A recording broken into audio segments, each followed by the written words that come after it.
Let me ask you a quick question. Did you freely choose to watch this video? Now I imagine many, maybe even most of you, are going to answer yes. And why wouldn't you? Not only do I really doubt anyone out there is being forced in some or any capacity to watch this, but it's just the most intuitive response. That your decision to begin viewing this video originated within you, and it was executed as an unhindered action. However, when we traditionally think of hindrances or restraints, our imaginations can tend to defaultly conceive of only the physical or tangible obstacles that might influence our decisions. What about some of the intangible factors that might have affected your decision? For example, while not entirely intangible, maybe you were already subscribed to my channel. And if you were, thank you. Or maybe the YouTube algorithm did me a kindness and populated this video for you because you have some kind of inherent interest in video essays, or science fiction, or Dune, or philosophy. Not to mention the many subjective experiences that you had in your life that led you to garner those interests in the first place.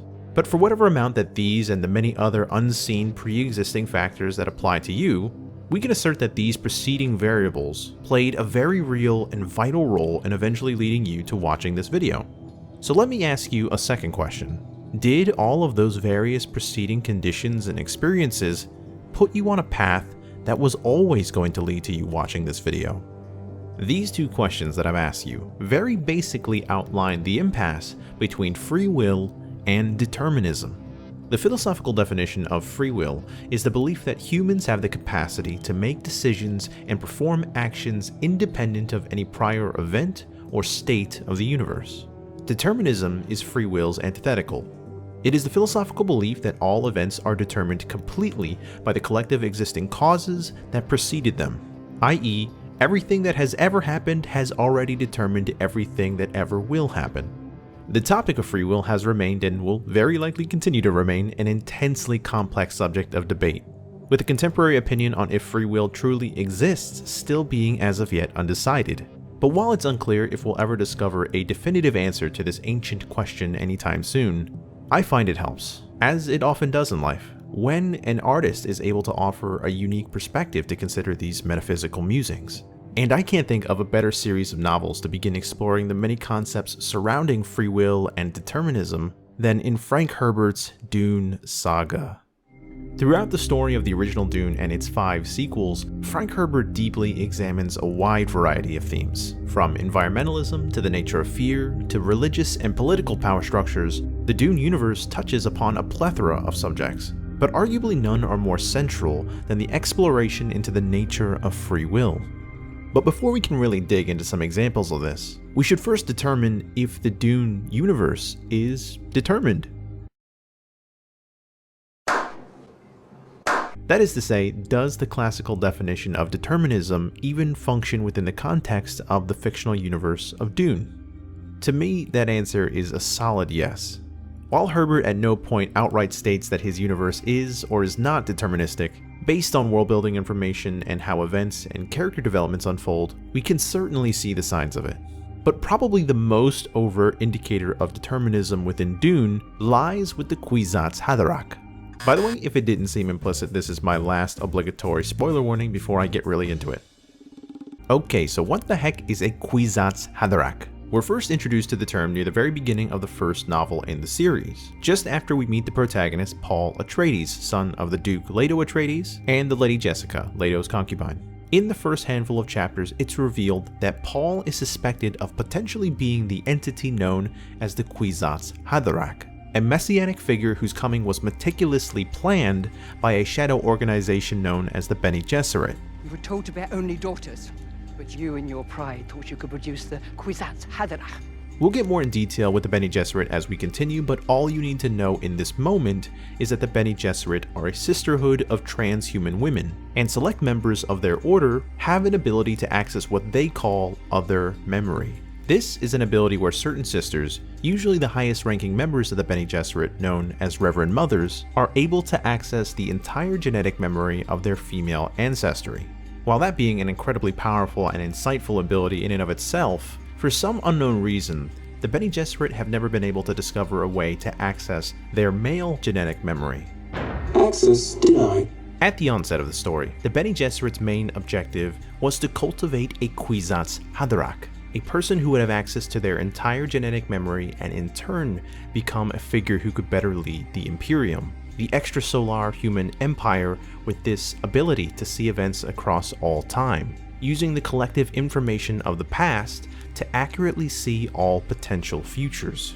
If my description of the Kwisatz Haderach's abilities sounds familiar to you, then perhaps you're already familiar with the concept of Laplace's demon. For those who are not, 18th century scholar Pierre-Simon de Laplace, in his work of philosophical essays on probabilities, famously posited that if a hypothetical demon of sorts had perfect knowledge of the momentum and location of all the atoms in the known universe, the quote-unquote demon could accurately determine all of their past and future values via calculations made using the laws of classical mechanics. Laplace's demon, in many ways, is the poster child for causal determinism, and the Kwisatz Haderach is as close to a literal personification of the demon as I've ever seen in fiction. Another quick detail I'd like to mention before we continue is the term prescience. Prescience is predominantly the term Herbert uses to describe this ability to see the past, present, and future concurrently. Paul eventually does become the Kwisatz Haderach, gaining this ability of prescience through prolonged and excessive exposure to melange, a powerful psychotropic seen throughout the novels, also colloquially known simply as spice. Do you spice? Do you spice? Throughout Dune, we're introduced to other transhuman factions that have attained a much more limited sense of prescience, such as the Guild Navigators who use their foresight to calculate paths through the stars, the supremely intelligent and computer-like Mentats, and the aforementioned operatives of the Bene Gesserit. These individuals, impressive as their respective abilities are, all lack a truly complete set of information, which is what ultimately limits them in comparison to an individual like Paul. The moment Paul attains prescience, he immediately sees that his choices and the choices of his ancestors had already set everything laid before him into motion. It's also at this moment in the plot that Herbert stops portraying Paul as a traditional hero, and you see him futilely reject what he is destined to become. It's significant to recognize that even in becoming fully prescient, Paul doesn't become unhinged from the causal chain of events. Paul's initial experiences at what he sees are not only traumatic, but fill him with a deep sense of despair at being unable to change his path. His entire future was becoming like a river, hurtling toward a chasm, the violent nexus beyond which all was fog and clouds. By the end of the first novel, Paul ascends the throne of the Imperium, but begins a galactic jihad that will last 12 standard years, result in the deaths of an estimated 61 billion lives, and the full sterilization of 90 planets, among many other horrors. Again, Paul was fully aware of this information as soon as he gained prescience, yet could not escape from this predetermined fate. Herbert's portrayal of Paul's ascension to Emperor and Fremen Messiah not only underscores the deterministic qualities of his universe, but also echoes Herbert's personal concerns about the effect powerful individuals have on society and those around them. In an interview with the LA Weekly, Herbert said, "Charismatic leaders, not necessarily messiahs, but messiahs included, tend to create explosive upheavals in human societies that are very dangerous to the individuals and the societies themselves, because they create power structures. So you get these centers of power, and it doesn't matter a damned bit how pure and good the hero is. By just being, he creates a power structure, and so it's like a magnet. The iron fillings, the corruptible, come in and things are done in the name of the leader, as they were done in Christianity, in Islam, in Buddhism, in all major and lesser religions." Herbert clearly intended to depict the creation of Emperor Muad'Dib as something innately negative, but ultimately necessary for the continued survival of mankind for reasons that we are not immediately privy to. But in showing us Paul's perspective, that he did not wish to act in the way he did, but had to for humanity's sake, makes Paul's situation parallel with that of soft determinism, in that Paul was free in the sense that he could act only in accordance with his preconditioned nature.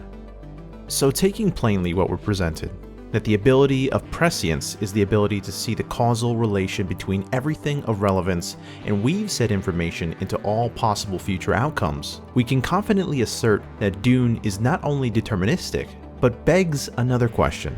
Could free will, as described by popular philosophy, even exist in the same universe where a Kwisatz Haderach can accurately predict the far future through their access to the causal chain of events?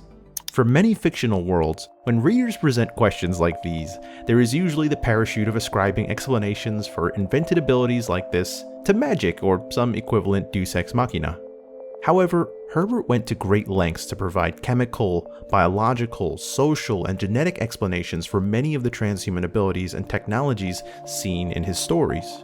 It's a very reasonable assumption that for all intents and purposes, there is no magic in Dune, and that prescience is a purely mathematical ability, albeit an unfathomably complete analysis of cause and effect, but magic it is not. And so again, if this is possible, free will shouldn't be, at least according to current real-world ontology. Jumping ahead to the fourth book in the series, God Emperor of Dune, we see Dune's determinist undertones clearer than ever, but we're also provided with a seemingly impossible qualitative change in human nature.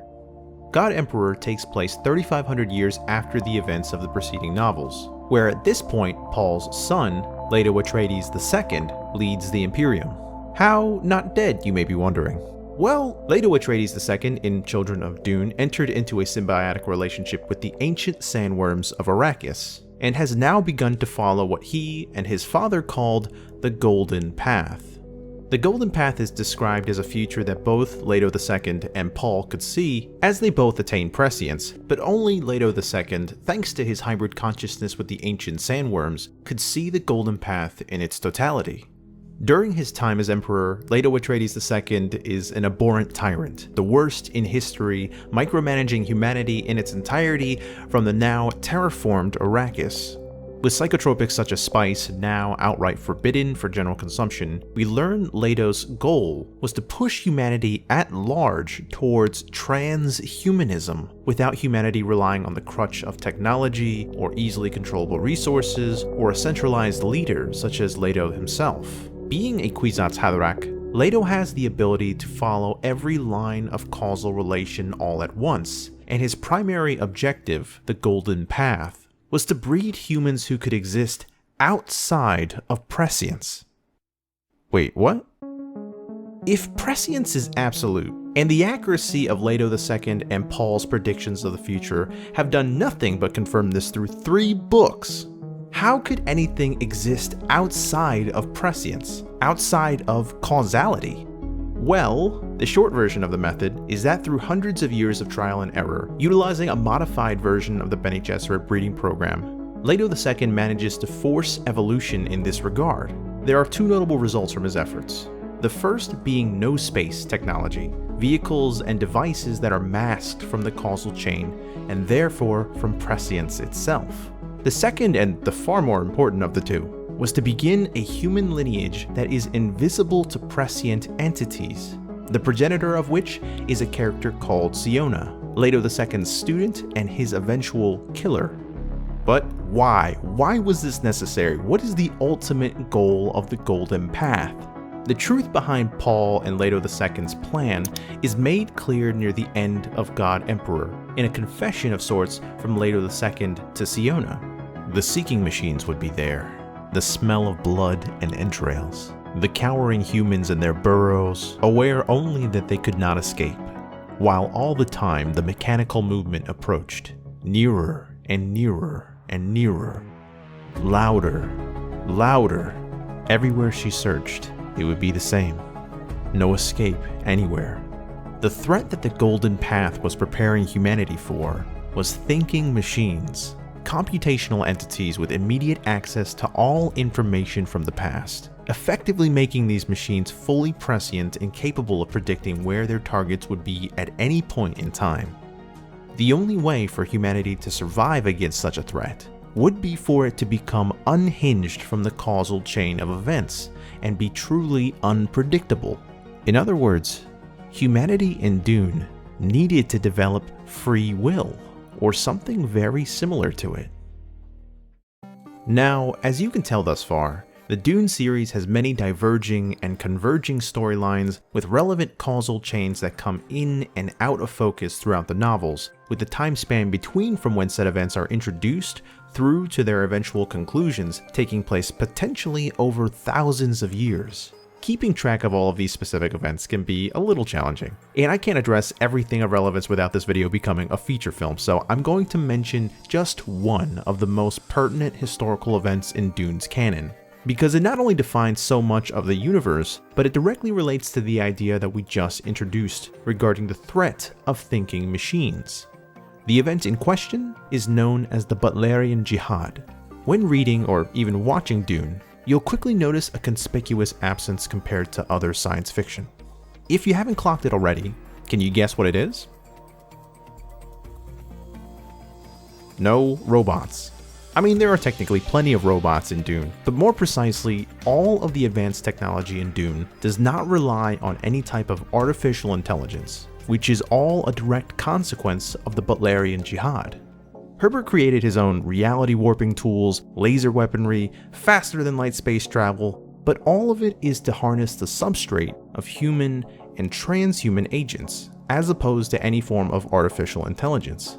This facet of Herbert's universe is far more than some simple quirk that he wanted to throw in, but rather this detail is well established in the fictional history of Dune. The Butlerian Jihad took place 12,000 years before the events of the first novel, and it was the total purge of all artificial intelligence from human technology.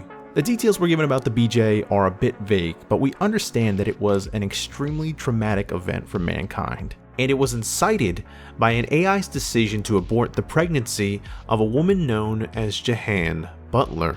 Following the death of Butler's unborn daughter, humanity became enraged, fostering in a new era of zealous fervor for mankind. From the Butlerian Jihad also came the Orange Catholic Bible, a central text to Dune's canon whose prime directive is, "Thou shalt not make a machine in the likeness of a human mind." Excerpts from the OCB are quoted fairly often by characters throughout the novels, displaying for the audience the continued near-total distrust in artificial intelligence that the people of Dune have, which is what in turn led humanity towards the creation of the various aforementioned transhuman factions. Because with machines capable of computing faster than light travel, military strategy, social services, and more at the scale necessary to operate the Imperium now prohibited, humanity had no choice but to evolve to fulfill these roles organically. So thus far we've established that up until God Emperor of Dune, the universe of Dune is presented as perfectly deterministic. We've gone over a variety of references and events to validate that, but it is also a fact that within the same universe, Leto Atreides II manages to breed humans that are somehow able to avoid prescience. In short, Dune features both perfectly aware Laplacian demons and entities that subvert them. That statement is paradoxical, and so because there is no proven method for these philosophies to coexist, the only explanation we're left with is that Dune's universe undergoes a qualitative, all-encompassing change, switching from a deterministic universe into one that supports free will. I give you a new kind of time without parallels. It will always diverge. There will be no more concurrent points on its curves. Never again will you have the same kinds of concurrence that you once had. If this is the case, what is the key to this change? Herbert provides no explicit explanation, so my theory is that our answer lies in quantum mechanics, specifically quantum indeterminacy, also sometimes referred to as quantum randomness. Now, we're already very deep into this video, and to fully explain quantum indeterminacy would be far too long a tangent, so there's a link in the description to an excellent video on the subject from Looking Glass Universe, one of my favorite educational channels. Definitely check it out if QM content is something that you're curious about. All you need to know for our discussion is that within quantum mechanics, there is a level of true randomness as opposed to calculations made in classical physics. For instance, if you were to flip a coin, the results of the coin flip aren't truly random, you only lack information. If you were able to reconcile the coin's starting position, the forces acting upon the coin, and if you were swift enough to calculate all of that before the coin hit the ground, you could conceivably know exactly how it was going to land. In quantum mechanics, quantum systems can be in a state known as a superposition, meaning the system exists in multiple states before being observed. What does this mean for you, for Dune, and what we've been discussing?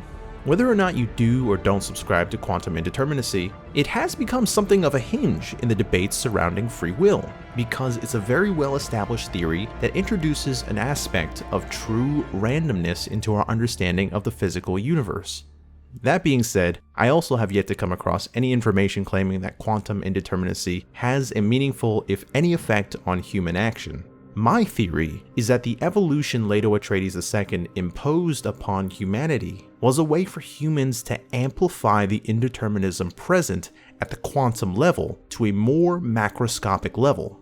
This inherent randomness would be the ideal foil for the prescient predator that Leto II describes to Siona. I do reconcile that in truth, my theory does have the problem that if we were to ascribe indeterminism to humanity at large, it would be impossible to determine if actions were the result of free will or some indecipherable quantum randomness. But I don't find this critique particularly relevant to Dune's universe for a number of reasons. Dune is infinitely readable, layered beyond belief, and uniquely relevant even today. But beyond all of that, there is a powerful subtlety in the way Herbert explores universal matters of agency, which for me at least is what makes Dune so special. It really is a fiction unlike any other, drawing your mind both far away from itself to the spice beds hidden in the deserts of Arrakis, and inwards, nudging me to seek truths about what it really means to be free. What is up, guys? Thank you so much for watching. I know this video was a behemoth, so I really appreciate it if you made it here to the end. If you've got any thoughts on Dune, determinism, or any feedback whatsoever, I would love to chat with y'all in the comments down below. It has been a minute since I uploaded anything on this channel, so if you've been a sub, doubly thank you for sticking around, and if you enjoyed the video, I'd be honored with a like and or a subscribe. I plan to get back to uploading regularly, so until then, don't forget to have a good day, have a good life, and I will see you on the next one.